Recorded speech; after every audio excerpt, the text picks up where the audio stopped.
What is good, guys? Mount Vernon Kid here, back again. How's everybody doing?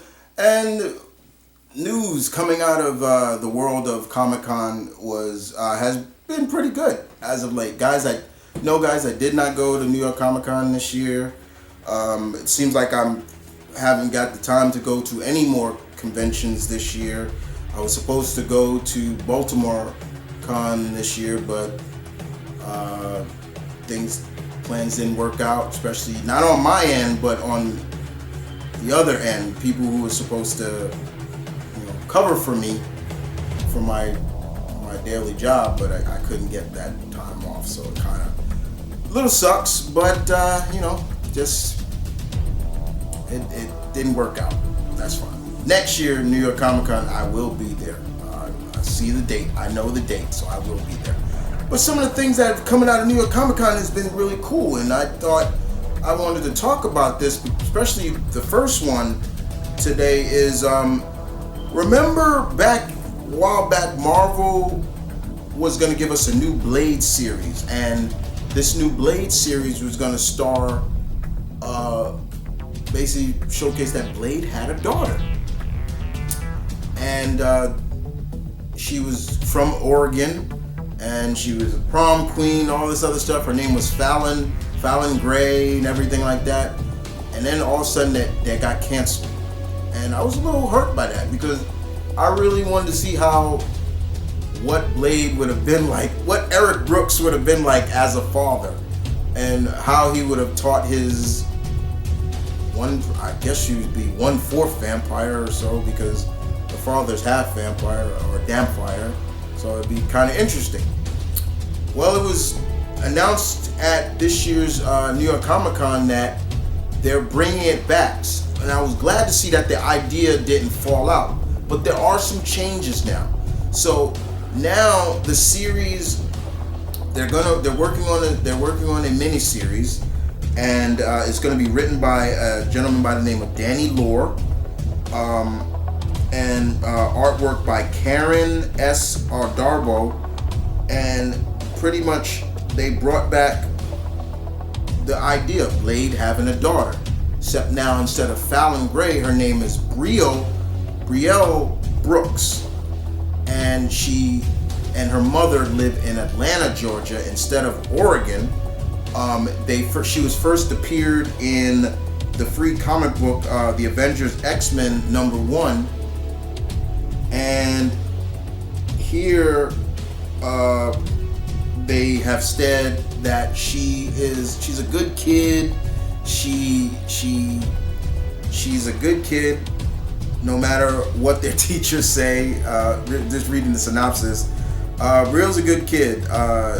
No matter what her teachers say, it's not her fault. She's developing vampiric superpowers, and the undead want to brawl, as if problems at school aren't enough. Bree got a wild ride ahead of her. She's about to discover that she's the daughter of the infamous vampire hunter and daywalker known as Blade. Okay, so she has no clue about her father. Now, I didn't read that free comic book that they're talking about. I wish I had. But it's going to be a 5-part miniseries. It's called Bloodline, The Daughter of Blade. I like the title. It's cool.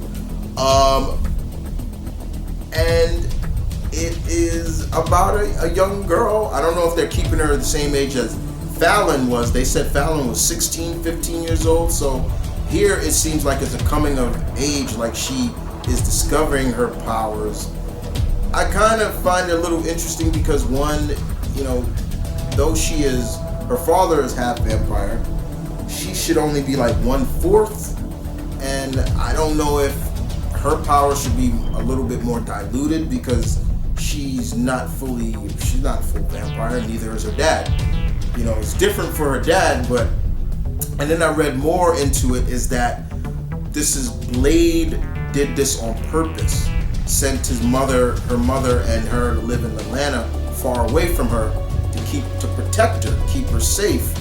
And I actually like that. He knows that his life is dangerous. He knows what he does is dangerous, and putting a child in danger is something that he doesn't want. I respect that from Blade. always, come on, who doesn't like Blade?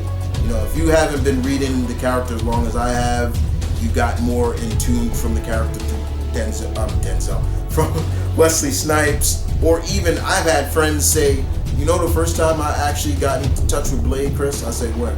They said, through the Spider-Man cartoon. I was like, okay, wherever you discovered Blade, I always feel, wherever you discovered, go back and get into the lore of the comics as well. Learn, gotta respect the source material as well. That's my motto, respect the source. And I feel like Blade evolving even more. I mean, Blade now is an Avenger now. That's cool. I love that. He's in the Midnight Suns miniseries. That's great. And I had this kind of conversation with some of these young bucks on Facebook about like, oh, give Blade a comic, And I say to them, I was like, look, I said all the time, I'm like, look, the comic industry is not like how it used to be. It's a business now. And I have every Blade series that's been out in my collection. And I can tell you right now, none of them have truly reached over 12 issues. And I say, and I tell these young bucks, I'm like, well, you like the character, right? And they say, yeah, well, I like the character. Then support him support the book that he's in. Support the books that he's in. Respect, once again, going back to respect the source. Respect the character. If you like the character, respect where he's in. He's in the Avengers and he's in the Midnight Suns miniseries. Respect, read those books, pick up those books. That helps maybe Marvel realize, and people run him off like, look, okay, he's pretty popular. Yeah, okay, people really liked him in this, so maybe we'll give him another book. Yes. Will we see Blade in a book prior to his movie come out? I might say yeah, because Marvel seems to always want to have something out now that kind of coincides with the movies. And I mean, let's be honest. I mean, look at Shang-Chi. Before that, the book, I love the book, but then they did Shang-Chi and the 10 Rings. I'm like, did they do that just because of the movie? It's like, I'm reading the book, yeah, but it's like, it's the character I love. So I'm respecting the character, supporting the character. So support the character, correct? That's how I feel. Blade coming back, and this, I'm going to check this out. I'm definitely going to check this out. I like the cover. Seeing his brio, she's got the sword and you see her dad in the back. That's great. It's going to be interesting to see how she takes being the daughter of a vampire hunter, a famous vampire hunter, who is half vampire, and now she can understand where these powers are coming from. And I hope it plays off the way it does. Like Blade maybe explained why he hasn't been in her life, or maybe her mother explains to her. Because it's really going to be interesting. Outside of that, also, it's going to be interesting because I'm interested in seeing, like, okay, when did this happen? Like, Blade realized, like, okay, I don't want to be a loner. I want love. So did he just hook up with a girl?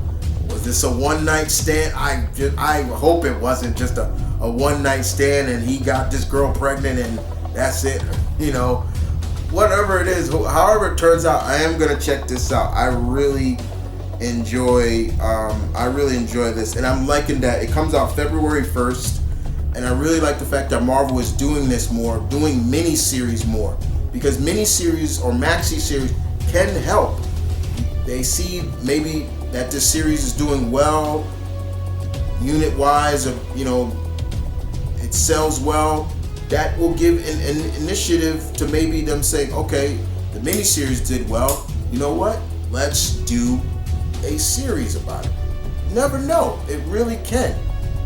But at the end of the day, for me, this is a thumbs up. I'm going to check this out. I'm going to support it because not only do I love Blade, I want to see how his daughter, Bree, turns out. I'm looking forward to this. Well, guys, I hope you guys enjoyed that. You guys tell me, comic fans, my fellow comic geeks, will you be checking this series out as well? This looks very interesting. This came out of New York Comic Con this year, And there's a few more things coming out that came out comic-wise out of New York Comic Con that I'm going to talk about. And I can't wait. I'll see you guys soon.